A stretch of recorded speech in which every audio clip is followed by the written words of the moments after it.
du chantier de l'aéroport de Ziguinchor que nous venons d'effectuer et qui a permis de constater avec satisfaction la reprise des travaux, mais surtout au-delà de la reprise, le rythme auquel les travaux avancent. Nous avons tenu dès l'année 2025 avec la loi de finances rectificative d'injecter un montant de 7 milliards et de prévoir le montant résiduel de 6 milliards pour la loi de finances initiale 2026. Ce montant nous permet de tenir le délai auquel l'entreprise s'est engagée pour la livraison du chantier, à savoir la fin du mois d'avril 2026. Je voudrais appeler les entreprises engagées dans le chantier à continuer à donner le meilleur d'eux-mêmes pour que la conception architecturale de haute facture et la qualité des travaux qu'ils sont en train de délivrer puisse accompagner la finalisation du chantier, pour que les délais soient tenus et que grâce à cet aéroport-là, Ziguinchor reprenne sa respiration à plein poumon en termes d'accessibilité, comme nous le voulons de toutes les autres régions du Sénégal dans lesquelles le programme est déroulé, et pour les autres régions dans lesquelles il n'est pas encore déroulé, qui vont bientôt avoir aussi leur programme de desserte aérienne à partir des aéroports régionaux, comme cela est envisagé dans les programmes de l'agenda national de transformation Sénégal 2050.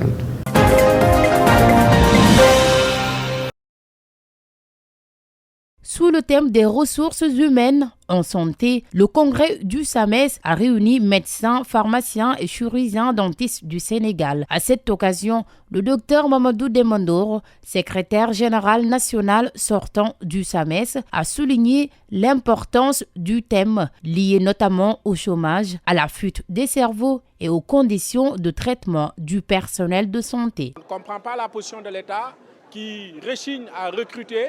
Les jeunes sortent des facultés et UFR de santé, ils sont dans le chômage pour certains, pour d'autres ils sont prolongés dans la précarité, obligés qu'ils sont de prendre des contrats qui sont léonins, qui sont déshumanisants, qui ne respectent pas la dignité d'un médecin ou d'un pharmacien ou d'un chirurgien dentiste. Et ça, c'est les incohérences de notre système de santé. Il est également revenu sur le pacte de stabilité signé avec le gouvernement, estimant que les engagements n'ont pas été respectés et a averti que l'année 2026 pourrait être difficile pour le secteur. Pour ce qui est de la santé, il faut le dire, le pacte a été signé avec des questions qui ont été transversales, quoique des questions spécifiques relevant d'une importance certaine et d'une acuité sans commune mesure ont été laissées de côté. Malgré tout, on a voulu, dans l'optique et dans cette veine de pacifier, on a été partenaire et signataire par la voix de notre confédération, de notre centrale syndicale, la CNTS, de ce pacte. Mais le gouvernement n'a pas respecté ses engagements. Il ne faut pas se voiler la face. 2026 sera une année hautement syndicale, une année de revendication pour laquelle il faudra attendre le SAMES sur le terrain. De son côté, Yabel Dramé, secrétaire général adjoint sortant aux affaires médicales du SAMES et candidat au poste de secrétaire général national, a présenté les chantiers prévus pour l'année 2026. Je pense qu'on va continuer à suivre, à discuter avec l'État afin qu'on puisse bien sûr résorber le gap au niveau des hôpitaux en recrutant les médecins, pharmaciens et chirurgiens dentistes du Sénégal. Au-delà de cela, il y a également la question centrale de la gestion des ressources humaines au niveau de la santé en termes de leur carrière, mais également en termes surtout de leur mobilité. Ça, c'est important aujourd'hui. Je pense que ça occupe, comme je l'ai dit tout à l'heure, une question centrale dans les débats. Ce congrès a aussi servi de cadre d'échange en vue d'une gestion démocratique et inclusive du personnel de santé au Sénégal.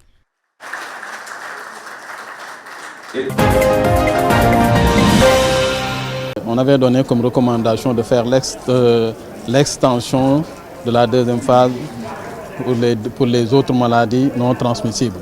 C'est pourquoi aujourd'hui nous sommes réunis pour faire la cérémonie de lancement de cette deuxième phase et le projet s'est extendu au niveau de l'hypertension, du diabète, mais aussi des maladies rénales chroniques. Parce que la première phase, c'était dans le cadre de la lutte contre l'hypertension artérielle.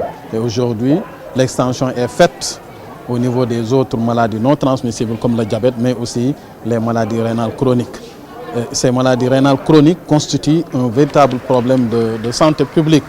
Et qu'on a vu au Sénégal qu'on a une prévalence de 4,3% de maladies rénales chroniques. Et ces études ont montré que la désagrégation par région a montré un taux de prévalence de 3,8% au niveau de la région de Dakar. C'est pourquoi nous sommes dit qu'il faudra que les gens puissent s'activer à sensibiliser la population sur ces maladies rénales chroniques qui posent un véritable problème de santé publique. Le ministère de la Santé et de l'Hygiène publique a porté son choix sur Guédiawaye pour pouvoir dérouler cette deuxième phase. Donc c'est un défi qui a été lancé à Guédiawaye et donc nous espérons relever quand même ce défi. 100 ans, ça se fête. Un siècle d'histoire, d'exigence et de transmission pour le lycée Lamine Gueye, façonné par des figures emblématiques et porté par un même devoir. Préparer les générations d'hier, d'aujourd'hui et de demain à défendre les valeurs du savoir et de l'engagement. 100 ans, un siècle, ce n'est pas rien. Ça veut dire que ce lycée a été véritablement un phare dans l'histoire de notre système éducatif.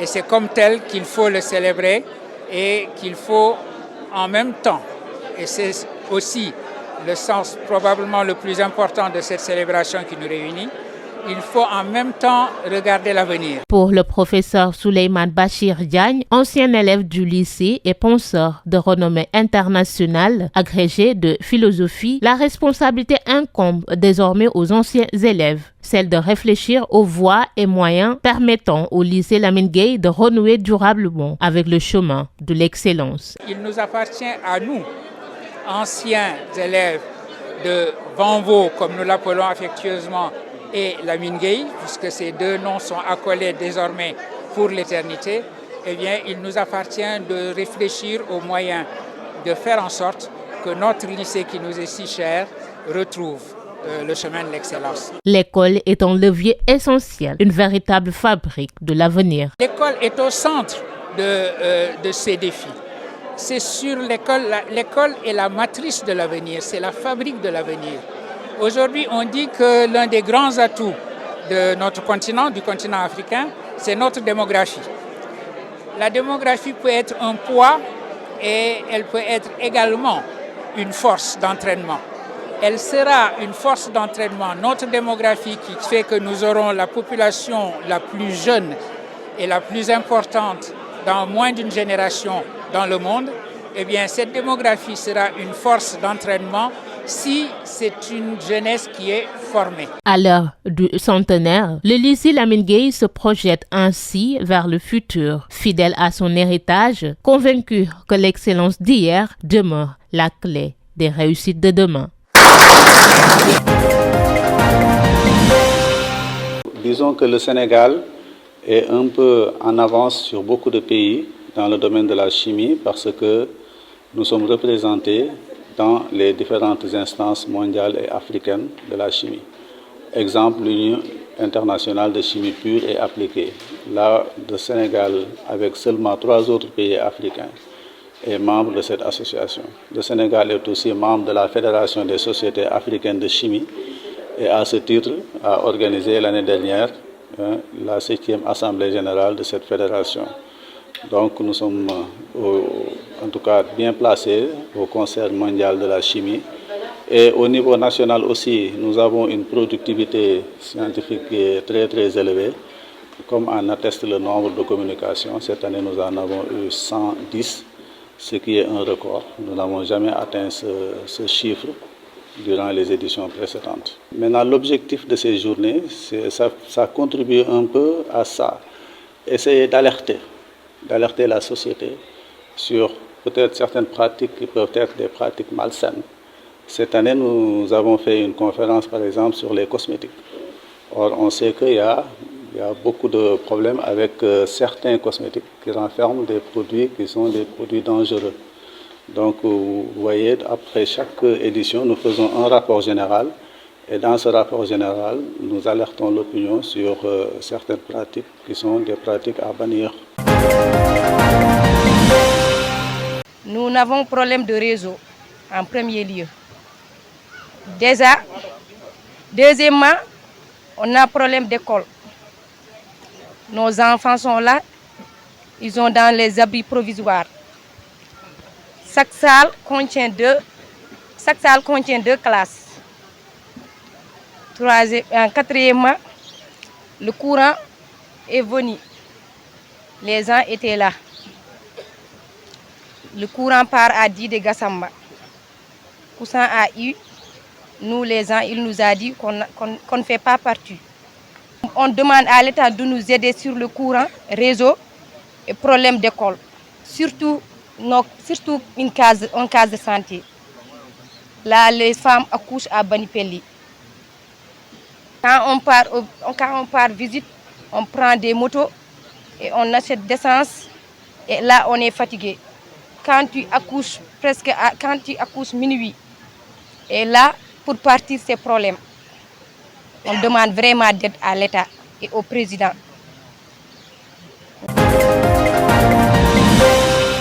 La coopérative des femmes agro-pasteurs de Pout inaugure une nouvelle unité de transformation, une unité baptisée du nom de Khady Fall Tall, présidente des femmes de la FAO. Il faut se structurer et s'installer. S'installer parce que justement l'installation coûte cher. Nous avons en face de nous un bâtiment qui reçoit le travail des femmes, qui reçoit le renforcement de capacité des femmes, qui reçoit cette valorisation de l'effort des femmes dans le développement. C'est la raison pour laquelle je me suis retrouvé ici, avec beaucoup d'émotion et de fierté, en face de l'unité de transformation Khady Fall Tall de Pout. La valorisation des activités de ces femmes de la zone des Niayes passe par des équipements modernes, selon Khady Fall Tall. Je voulais m'arrêter sur les infrastructures. Simple infrastructure, actuellement on ne peut plus continuer à infrastructure, c'est les routes, c'est les ponts. Non, il y a les infrastructures sociales. Et je vous exhorte à en faire vraiment un modèle de développement et une démarche à vulgariser aussi largement que possible dans le pays. Et nous sommes vraiment très fiers et très contents d'avoir ce partenariat. Cette unité de transformation va générer plus de revenus pour la coopérative. La présidente des femmes nourrit un réel espoir. Nous sommes très contentes. L'unité là, c'est pas seulement Pout, mais c'est Pout et Diender, Pout et environ. Donc c'est un édifice qui permet aux femmes de Pout Diender vraiment de venir de travailler, de faire de la transformation, fruits et légumes, céréales locales et beaucoup de choses. C'est un vraiment centre d'incubation. Ce centre est aussi un lieu d'apprentissage. La formation des femmes transformatrices reste un volet important pour la coopérative.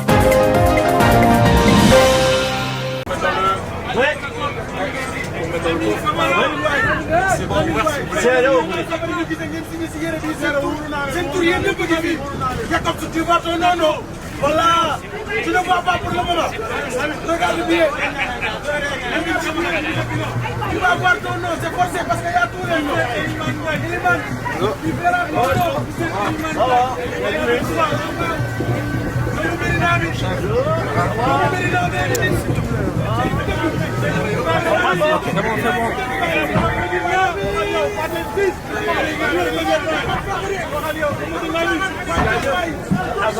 وعليكم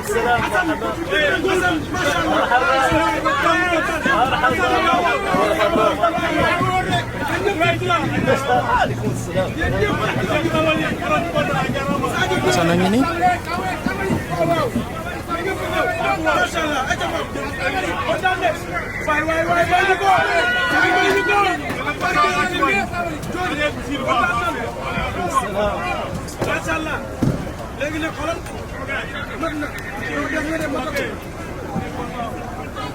Wow, yang nggak bisa turun ini.